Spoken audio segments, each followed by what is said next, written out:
जय हिंद दोस्तों, आप सभी का स्वागत है आपके अपने इस यूट्यूब चैनल में। तो दोस्तों, आज हम जीके जीएस के टॉप 50 प्रश्नों को लेकर आए हैं जो कि बहुत ही महत्वपूर्ण प्रश्न हैं। तो इसलिए आप वीडियो को पूरा ज़रूर देखिएगा, फ़ायदा आपको ज़रूर होगा। यहाँ से हर एक एग्ज़ाम में क्वेश्चन पूछा जाता है। और प्यारे दोस्त, छोटा चैनल है इसलिए लोग सपोर्ट नहीं करते, तो प्लीज़ आप सभी लोग सपोर्ट कीजिएगा, लाइक कीजिएगा, कमेंट कीजिएगा। और यदि आप चैनल पर नए हैं तो चैनल को ज़्यादा से ज़्यादा सब्सक्राइब करने का प्रयास जरूर कीजिएगा। तो चलिए दोस्त, आज हम देखते हैं आज के जीके जीएस के टॉप 50 प्रश्नों को।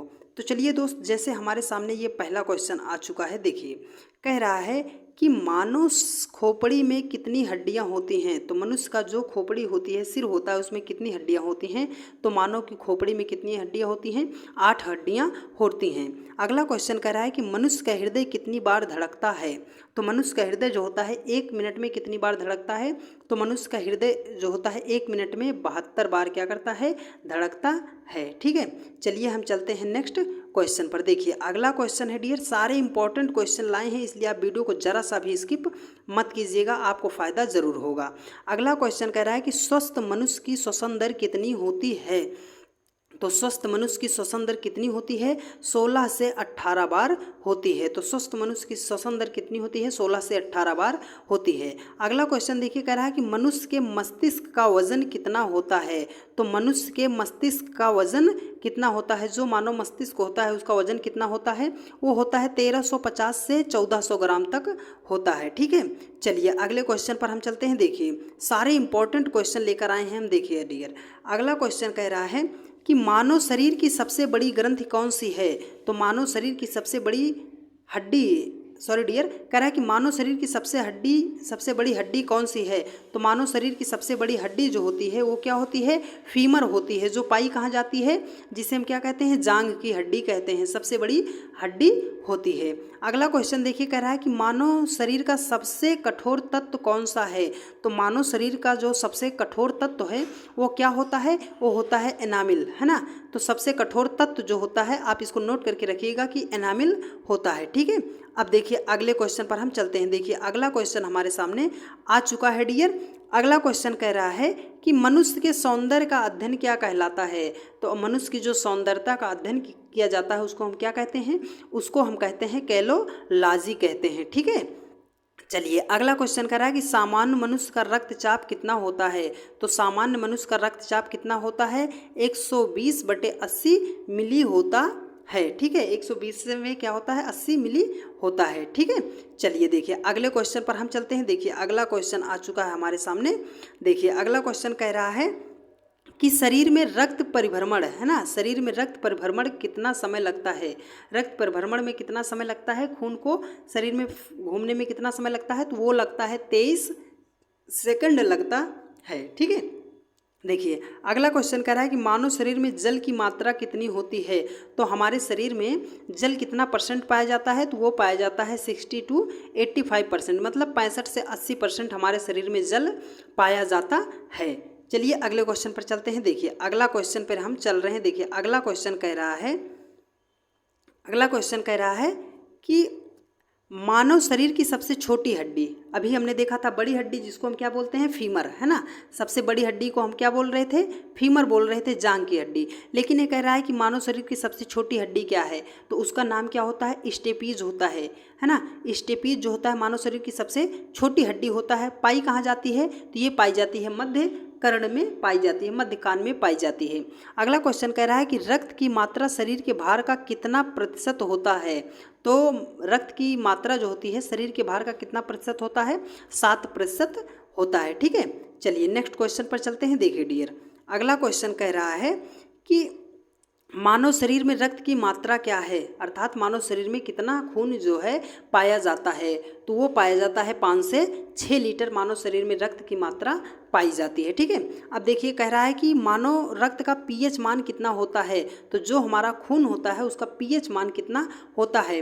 तो उसका खून जो पीएच मान कितना होता है? 7.4, 7.4 मानव रक्त का क्या होता है? पीएच मान होता है। सारे इंपॉर्टेंट क्वेश्चन है डियर, इसलिए आप वीडियो को जरा सा भी स्किप मत करने का प्रयास कीजिएगा। ठीक है, आपको फ़ायदा ज़रूर होगा इस क्लास से। ठीक है, देखिए अगला क्वेश्चन कह रहा है कि मानव रक्त को शुद्ध करने वाला अंग है, मतलब कह रहा है कि खून को जो है कौन सा अंग शरीर का शुद्ध करता है, तो वो तो सबको पता है सर, किडनी जो होता है वो क्या करता है, मानव रक्त को क्या करता है, शुद्ध करने का कार्य करता है। अगला क्वेश्चन देखिए, कह रहा है कि लाल रक्त कणिका का जीवन काल कितना होता है। लाल रक्त का जीवन काल कितना होता है, तो वो कितना होता है, वो होता है 20 से 120 दिन होता है। तो लाल रक्त का जीवन काल जो होता है कितना होता है, 20 से 120 दिन होता है। ठीक है, हाँ अगले क्वेश्चन पर चलते हैं। देखिए अब यहाँ पे अगला क्वेश्चन आ चुका है कि श्वेत रक्त का, है ना। अगला क्वेश्चन कह रहा है कि श्वेत रक्त का जीवन काल कितना होता है। लाल रक्त का कितना हो गया, 20 से 120 हो गया, तो श्वेत रक्त का जीवन काल कितना होता है, 2 से 4 दिन होता है। तो इसका करेक्ट आंसर है कि 2 से 4 दिन। अगला क्वेश्चन कह रहा है कि सर्वदाता रक्त समूह वाला ग्रुप कौन सा है, अर्थात ऐसा कौन सा ग्रुप है जो सभी को खून क्या कर सकता है, दे सकता है, तो वो हमारा है ओ ग्रुप, है ना।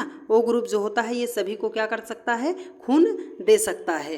अब चलिए अगले क्वेश्चन पर चलते हैं। देखिए अगला क्वेश्चन कह रहा है कि सर्वग्राही, है ना, सर्वग्राही रक्त वाला ग्रुप कौन सा है, अर्थात ऐसा कौन सा ग्रुप है जो सभी से खून ले सकता है। तो जिस व्यक्ति का ग्रुप ए बी होगा वो क्या कर सकता है, सभी व्यक्ति का क्या कर सकता है, खून ले सकता है, और ओ जो है वो सभी को क्या कर सकता है, दे सकता है। अगला क्वेश्चन देखिए, कह रहा है कि भोजन का पाचन क्रिया कहाँ से शुरू होता है।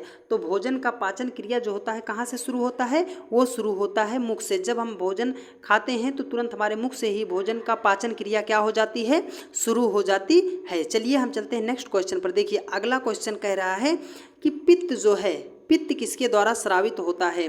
तो जो पित्त होता है वो किसके द्वारा स्रावित होता है, पित्त जो होता है यकृत के द्वारा स्रावित होता है। अगला क्वेश्चन कह रहा है कि शरीर का सबसे बड़ा अंग कौन सा है। इंपॉर्टेंट क्वेश्चन है डियर, आप इसको ध्यान से देखिएगा कि शरीर का सबसे बड़ा अंग कौन सा होता है। तो शरीर का सबसे बड़ा अंग जो होता है त्वचा होता है ना, सब पूरे शरीर पर त्वचा ही तो पाई जाती है, तो इसलिए शरीर का सबसे बड़ा अंग जो होता है वो क्या होता है, त्वचा होता है। ठीक है, चलिए अगले क्वेश्चन पर चलते हैं। देखिए अगला क्वेश्चन कह रहा है कि शरीर की सबसे छोटी ग्रंथि कौन सी है। तो शरीर की जो सबसे छोटी ग्रंथि होती है उसको हम क्या बोलते हैं, पिट्यूटरी ग्रंथि बोलते हैं। तो शरीर की सबसे छोटी ग्रंथि का नाम क्या होता है, पिट्यूटरी ग्रंथि होता है। अगला देखिए कह रहा है कि रक्तचाप मापने वाले यंत्र का नाम क्या है। तो जिससे रक्तचाप मापा जाता है उसे हम क्या कहते हैं, उसे हम कहते हैं स्फिग्नोमैनोमीटर कहते हैं। क्या कहते हैं, स्फिग्नोमैनोमीटर कहते हैं। रक्तचाप जिससे मापा जाता है उसको क्या कहते हैं, स्फिग्नोमैनोमीटर कहते हैं। चलिए अगले क्वेश्चन पर हम चलते हैं डियर। ठीक है, देखिए अब अगला क्वेश्चन हमारे सामने आ गया है। देखिए क्या कह रहा है कि मनुष्य में कितनी जोड़ी पसलियाँ होती हैं। तो मनुष्य में कितनी जोड़ी पसलियाँ होती हैं, 12 जोड़ी पसलियाँ होती हैं। अगर वो संख्या में पूछेगा तो कितना होगी, 24 होगी। अगर जोड़ी में पूछ रहा है तो कितनी होती हैं, 12 जोड़ी। तो मनुष्य में पसलियों की संख्या जो होती है कितनी होती है, 12 जोड़ी होती है। तो प्लीज़ यार आप चैनल पर नए हैं तो चैनल को सब्सक्राइब जरूर कर लीजिएगा डियर। ठीक है, देखिए अगला क्वेश्चन कर रहा है कि मनुष्य में मांसपेशियों की कुल संख्या कितनी होती है। तो मनुष्य में जो होती है मांसपेशियां उनकी संख्या कितनी होती है, वो होती है 639 होती है। तो मनुष्य में मांसपेशियों की संख्या कितनी होती है, 639 मांसपेशियां मनुष्य में पाई जाती हैं। ठीक है, चलिए अगले क्वेश्चन पर हम चलते हैं। देखिए अगला क्वेश्चन कह रहा है कि लार में पाया जाने वाला एंजाइम क्या है। तो लार में कौन सा एंजाइम पाया जाता है। तो लार में कौन सा एंजाइम पाया जाता है, वो पाया जाता है टाइलिन। लार में कौन सा एंजाइम पाया जाता है, टाइलिन एंजाइम पाया जाता है। अगला क्वेश्चन कह रहा है कि लिंग का निर्धारण किससे होता है, अर्थात किसी व्यक्ति को लड़का होगा या लड़की होगी इसका निर्धारण किसके द्वारा किया जाता है, वो किया जाता है पुरुष क्रोमोसोम के द्वारा। क्या किया जाता है, लिंग का निर्धारण किया जाता है, पुरुष क्रोमोसोम के द्वारा लिंग का निर्धारण किया जाता है। ठीक है, चलिए अगले क्वेश्चन पर चलते हैं। देखिए अगला क्वेश्चन आ चुका है हमारे सामने। इसमें क्या कहा जा रहा है कि मनुष्य का हृदय कितना कोष्ठीय होता है। तो मनुष्य का हृदय जो होता है कितना कोष्ठीय होता है, वो होता है 4 कोष्ठीय, है ना। तो मनुष्य का हृदय जो है कितना कोष्ठीय होता है, वो होता है 4 कोष्ठीय होता है। अगला क्वेश्चन देखिए कह रहा है कि मनुष्य में कुल गुणसूत्रों की संख्या क्या है। मनुष्य में गुणसूत्रों की संख्या कितनी होती है, कितना है, 46 है। ऑप्शन में ऐसा भी दे सकता है कि 23 जोड़ी। तो इसलिए आपको दोनों याद रखना है कि मनुष्य में कुल गुणसूत्रों की संख्या 46 होती है। अगर कह रहा है कि कितनी जोड़ी होती है तो 23 जोड़ी होती है। ठीक है, चलिए नेक्स्ट क्वेश्चन पर चलते हैं। देखिए अगला क्वेश्चन हमारे सामने आ गया है। अगला क्वेश्चन कह रहा है कि मनुष्य शरीर की सबसे बड़ी कोशिका का नाम क्या है। तो मनुष्य शरीर की सबसे बड़ी कोशिका का नाम क्या है, वो होता है तंत्रिका तंत्र। तो मनुष्य शरीर की सबसे बड़ी कोशिका का नाम क्या होता है, तंत्रिका तंत्र होता है। अगला क्वेश्चन देखिए, कह रहा है कि शरीर में अमीनो अम्ल की संख्या कितनी होती है। तो शरीर में अमीनो अम्ल की संख्या कितनी होती है, 20 होती है। तो शरीर में अमीनो अम्ल की संख्या कितनी होती है, 20 होती है। सारे इंपॉर्टेंट क्वेश्चन हैं, आप इसको नोट करके रखिएगा। अद्यप आपको PDF चाहिए तो आप कमेंट कीजिएगा, आपको PDF मिल जाएगा। ठीक है, मानव शरीर में कितना मूत्र बनता है। तो मानव शरीर में कितना मूत्र बनता है, वो बनता है 1.5 लीटर, मतलब 1.5 लीटर क्या होता है मानव शरीर में प्रत्येक दिन क्या होता है, मूत्र का निर्माण होता है। अगला क्वेश्चन कह रहा है कि मूत्र के दुर्गंध का क्या कारण है। तो मूत्र से जो गंध आती है उसका कारण क्या होता है, वो होता है यूरिया होता है। ठीक है, उसका कारण क्या होता है, यूरिया होता है। चलिए नेक्स्ट क्वेश्चन पर चलते हैं डियर। ठीक है, लास्ट में आपको एक क्वेश्चन दिया जाएगा जिसका जवाब आपको बताना रहेगा। चलिए देखिए, कह रहा है कि मानव मूत्र का pH मान कितना होता है। जो मूत्र का निर्माण 1.5 लीटर होता है प्रत्येक दिन, उसका pH मान पूछ रहा है। तो वो pH मान कितना होता है, 6 होता है। अगला क्वेश्चन कह रहा है विटामिन ए कहाँ पर संचित होता है। विटामिन ए जो होता है कहाँ पर संचित रहता है, इकट्ठा रहता है। तो वो कहाँ रहता है, यकृत में रहता है। ठीक है, यकृत में क्या होता है, संचित रहता है। अगला क्वेश्चन देखिए डियर, क्या कह रहा है कि शरीर में टीबिया नामक हड्डी कहाँ पर होती है। तो टीबिया नामक जो हड्डी होती है वो कहाँ पाई जाती है, पैर में पाई जाती है। ठीक है, टीबिया नामक हड्डी जो है शरीर में कहाँ पर पाई जाती है, वो पाई जाती है पैर में पाई जाती है। अगला क्वेश्चन कह रहा है कि ऊतकों का निर्माण किसके द्वारा होता है। तो ऊतकों का निर्माण किसके द्वारा होता है, प्रोटीन के द्वारा ऊतकों का निर्माण होता है। ठीक है, चलिए अगले क्वेश्चन पर हम चल सकते हैं। चलिए डियर देखिए, अगला क्वेश्चन कह रहा है कि मस्तिष्क के बड़े भाग का नाम क्या होता है। तो मस्तिष्क का जो बड़ा भाग होता है उसको हम क्या कहते हैं, मस्तिष्क है, उसी में हमें क्या कर देना है, प्रा जोड़ देना है।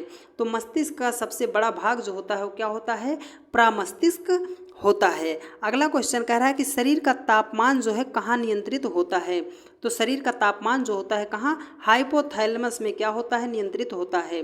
तो मानव शरीर का जो तापमान है वो हाइपोथैलेमस में होता, क्या होता है, नियंत्रित होता है। ठीक है, चलिए अगले क्वेश्चन पर हम चलते हैं। देखिए अगला क्वेश्चन कह रहा है कि मानव शरीर का ब्लड बैंक किसे कहा जाता है। तो मानव शरीर का ब्लड बैंक किसे कहा जाता है, प्लीहा को कहा जाता है। तो मानव शरीर का ब्लड बैंक किसे कहा जाता है, प्लीहा को कहा जाता है। देखिए अगला इम्पॉर्टेंट क्वेश्चन है डियर, कह रहा है रक्त समूह की खोज किसके द्वारा की गई थी। इसको आप जरूर नोट करके लिखिएगा कि रक्त समूह की खोज किसके द्वारा की गई थी कार्ल लैंड स्टीनर के द्वारा रक्त समूह की खोज की गई थी। ठीक है, चलिए अगले क्वेश्चन पर चलते हैं। देखिए कह रहा है कि रक्त का अध्ययन क्या कहलाता है। रक्त का अध्ययन क्या कहलाता है। तो रक्त का अध्ययन जो होता है क्या कहलाता है, हिमेटोलॉजी कहलाता है। तो रक्त का अध्ययन क्या कहलाता है, हिमेटोलॉजी कहलाता है। अगला क्वेश्चन कह रहा है कि ऑक्टोपस का रंग नीला क्यों होता है। तो जो ऑक्टोपस होता है उसका रंग जो होता है नीला क्यों होता है, वो होता है कापर के कारण होता है। कापर को किससे, Cu से प्रदर्शित करते हैं। तो कापर के कारण क्या होता है, ऑक्टोपस का रंग क्या होता है, नीला होता है। ठीक है, चलिए देखिए अगला क्वेश्चन पर हम चलते हैं। देखिए अगला क्वेश्चन कह रहा है कि हाइपोथैलेमस को अन्य नाम क्या है, मतलब हाइपोथैलेमस का अन्य नाम क्या है। तो हाइपोथैलेमस को अन्य नाम किससे जानते हैं, सुपर मास्टर ग्रंथि के नाम से हम जानते हैं। तो हाइपोथैलेमस को अन्य नाम क्या है, सुपर मास्टर ग्रंथि है। तो ये रहे आज आपके 50 प्रश्न। अगला क्वेश्चन आपके लिए है, आप इसका जवाब कमेंट में ज़रूर बताइएगा कि मानव शरीर का तापमान कितना होता है। इसका जवाब आप कमेंट में ज़रूर बताइएगा। और यदि आप चैनल पर नए हैं तो प्लीज़ प्लीज़ प्लीज़ चैनल को सब्सक्राइब कीजिएगा। और आपको क्लास कैसी लगी है एक प्यारा सा कमेंट ज़रूर कीजिएगा। और यदि तो आप ज़्यादा से ज़्यादा लोगों के पास शेयर भी करने का प्रयास ज़रूर कीजिएगा। तो ठीक है दोस्त, आप लोगों से मिलते हैं नेक्स्ट वीडियो में। तब तक के लिए जय हिंद, जय भारत, वंदे मातरम। खुश रहिए, मस्त रहिए, अच्छे तरीके से पढ़ाई करते रहिए। धन्यवाद।